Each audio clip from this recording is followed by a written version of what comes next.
Hey everyone, today we're going to make a no-sew knotted fleece blanket. Super easy, super fun. Let's get started. So first I went around and I cut very carefully the salvaged edges off of my fabric.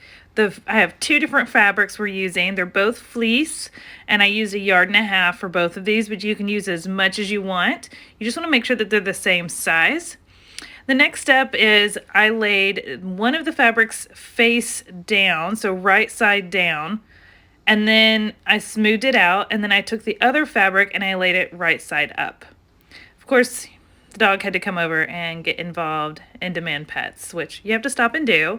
Next, you're going to need a pair of scissors and a small ruler, and we're going to trim around the edge with the scissors if there's any excess fabric on one side. You want to make sure that they're the same size all the way around.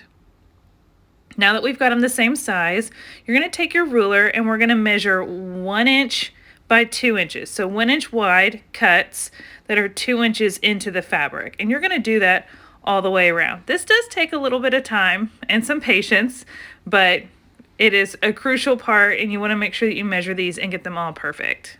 Next, you're going to tie the front and back fabrics that are on top of each other that you just cut all the way around and tie them in a single little knot all the way around. This also takes a little bit of time, but isn't bad at all, and it's fun to race, and obviously I'm pretty fast at tying knots. Here's a close-up of tying those knots. It's just a single loop. You want to pull them tight. Make sure you get it all the way around. Don't miss any. And there you go. Finished blanket. There's a front and a back. It's reversible. It's just the right size for having in your lap. He seems to love it. Of course, we went with a Harry Potter themed fabric and he had to strike some poses. So there you go. It's a win.